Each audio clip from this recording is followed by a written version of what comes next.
Assalamualaikum warahmatullahi wabarakatuh.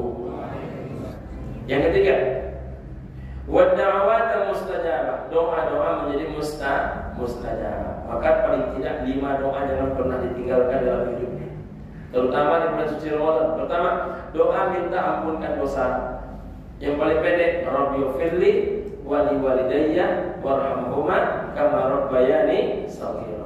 Yang agak panjang sedikit, Rabbana zalamna anfusana wa illam taghfir lana wa tarhamna lanakunanna minal khasirin. Nah, ini doa minta ampunkan dosa. Kenapa kita ini mesti minta ampunkan dosa, Ustaz? Kita ini lumbungnya salah, lumbungnya dosa. Saking banyaknya dosa kita tak ingat lagi dah berapa banyak dosa kita. Cuma dalam perenungan, hasibu anfusakum qabla an tuhasabu. Perbanyaklah menghitung diri, perbanyaklah menghisab diri, agar apa yang engkau hitung ini nanti suatu saat bisa dipertanggungjawabkan saat dihitung oleh Allah Subhanahu wa taala. Maka semakin sering manusia itu menghisab diri, semakin malu dia kepada dirinya sendiri. Hai Bani Adam, kamu sungguh tidak adil kepadaku. Aku curahkan kepadamu segala rahmatku, tapi engkau naikkan kemaksiatanmu kepadaku. Itu luar biasa. Kita ini lumbung salah. Apalagi kita laki-laki ini. Laki-laki ini paling berat pikulannya. Istri bapak salah, bapak terbawa. Anak bapak salah, bapak juga terbawa. Saudara perempuan bapak salah, bapak terbawa. Orang tua bapak salah, bapak terbawa. Dalam hal apa itu? Dalam hal aurat. Ibu kita yang buka aurat, anak laki-lakinya bisa dapat masalah. Saudara perempuan kita yang buka aurat, saudara laki-lakinya bisa bermasalah. Anak kita yang buka aurat, ayahnya bisa bermasalah. Bini kita yang buka aurat, suaminya bermasalah. Itu baru aurat. Tanggung jawab. Laki-laki ini pikulannya berat. Laki-laki ini dia mempertanggungjawabkan kepada 3 sisi yang berat. Selain dia bertanggung jawab kepada istrinya dan anaknya, yang paling berat adalah dia juga mempertanggungjawabkan nafkah kepada orang tua. Istri, anak 2 cabang, ke samping dan ke bawah. Lalu 2 cabang ke atas, namanya orang tua. Lalu 2 cabang samping dan ke samping bawah. Samping bawah. Samping ini siapa? Saudara perempuannya dan anak saudara perempuannya. Nah, jadi pikulan laki-laki ini berat. Makanya dalam agama, kenapa laki-laki itu mendapatkan pembagian harta warisan lebih, walaupun ada sebagian manusia merubah. Yang merubah itu bila dia bertanggungjawabkan di hadapan Allah. Kita tak berani merubah-rubah.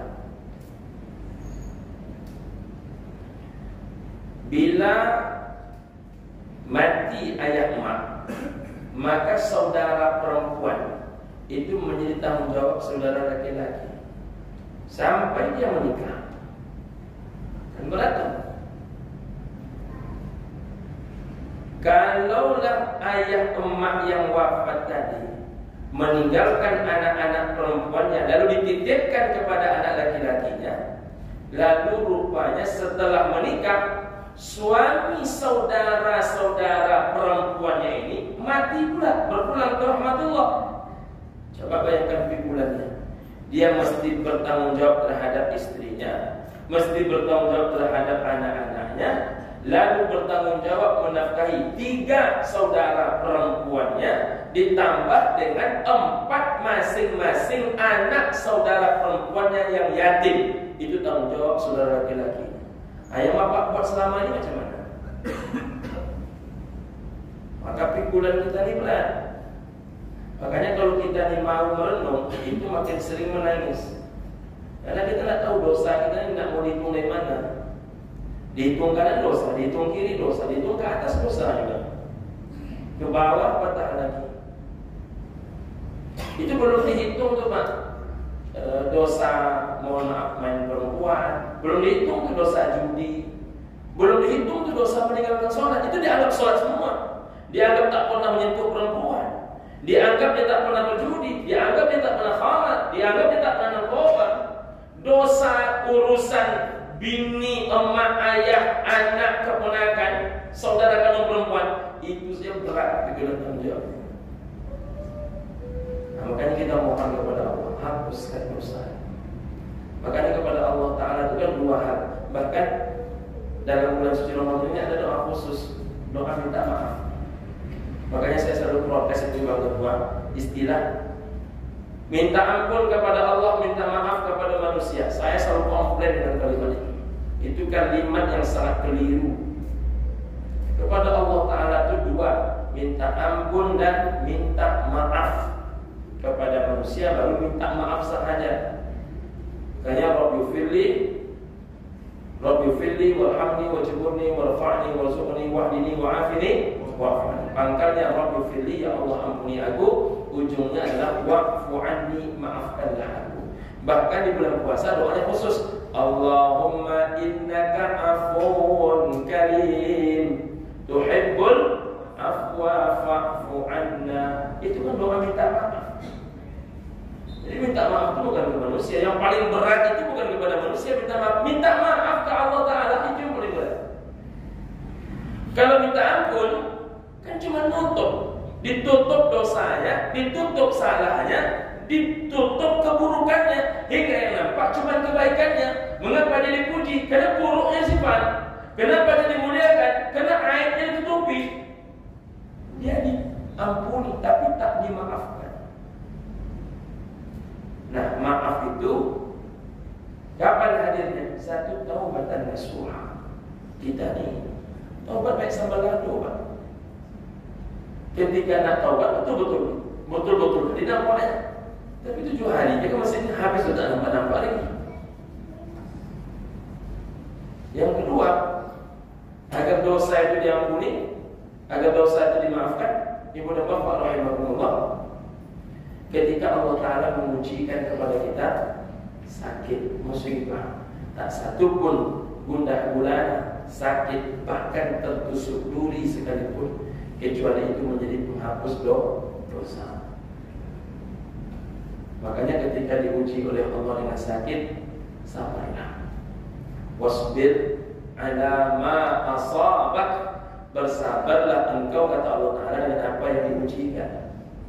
Ini asal bertemu kawan cerita, kok tangan sebelah kanan kau menggarik-garik. Lah itu kan digarik-garikkan. Pulang menggarik pun tak bisa lihat. Jadi menggarik-garik tangan itu, ngilu tangan itu, rasa sakit itu, kalau dinikmati sebetulnya itulah cara Allah meringankan beban kita. Jadi tidak ada hubungannya sakit dengan otomatis banyak dosa. Nabi Ayub sakit, Nabi Muhammad juga pernah sakit. Yang tak boleh itu adalah, Ibu dan Bapak rahimahumullah, kita tidak belajar dengan apapun yang Allah timpakan. Di tangan orang yang pandai bersyukur, maka Ibu dan Bapak rahimahumullah, jangankan sesuatu yang nikmat, sesuatu yang berat berupa ujian dan cobaan pun terasa nikmat. Tapi di tangan orang tak pandai bersyukur, jangankan sesuatu yang tidak nikmat, yang nikmat pun membuat dia tak pandai bersyukur. Makanya dapat PT 1.950.000 menakutkan yang mudah kurang 50.000. Dan ada sampai 2 juta. Jadi di tangan orang tak pandai bersyukur, nikmat pun terasa tak nikmat. Awak pujinya, Pak, apa lebaran umurlah 67 tapi masih muda nampak. Tak mungkin karisia berubah menjadi daun bos. Awak nak memujinya karisia dia kecil. Ada orang mengatakan, Pak, alhamdulillah Bapak nampaknya sehat betul sekarang. Alhamdulillah. Karena sehat itu bukan karena kita hebat. Sehat itu bukan karena Bapak lebih hebat menjaga kesehatan. Yang paling hebat menjaga kesehatan itu para Nabi. Tapi masa sakit juga. Kita berusaha agar sehat, betul. Tapi bukan berarti menjaga sehat lalu takkan pernah sakit, tidak. Karena yang memberi sehat itu Allah, yang memberi sakit itu Allah. Tapi jagalah kesehatan. Lalu kita sakit, nikmati saja sakit itu. Saya kebetulan anak saya udah bapak sedang di Zainab. Ini Pak dan Zuhur, insyaAllah saya langsung ke Zainab menjemput. Hari ini boleh pulang. Nah ibu dan bapak rahimahumullah, saya tengok yang dikeluarkan dari perut Aisyah itu, Pak. Piring makan pesta itu kan besar. Ibu dan bapak rahimahumullah, itu dagingnya saja perlu, Pak. Saya dalam hati berkata, ya Allah, luar biasa. Begitu banyaknya, itu sudah dikeluarkan isinya. Nah, lalu saya menengok di rumah sakit Zainab itu ada bacaan. Dia kutip dari firman Allah tentang doa Nabi Ayub alaihissalam. Nabi Ayub itu Pak sakitnya menurut ulama ada dua. Pertama 7 tahun setengah. Ada yang mengatakan 15 tahun. Tapi coba tengok doa Nabi Ayub ketika sakit. Apa katanya? Ya Rabb, hamba sedang sakit. Engkaulah zat yang maha penyayang di antara semua yang penyayang. Tak berani Nabi Ayub minta sehat. Allahu Akbar. Tak berani minta sehat. Dia hanya memuji Allah, Mas. Hamba ya Allah, kata beliau, sakit. Tapi engkaulah zat yang maha penyayang di antara semua yang penyayang. Awak baru sakit gigi. Kenapa untuk kiamat dunia? Disakit itu sudah bapak cara Allah meringankan beban. Nah beban dan pikulan kita ini berat.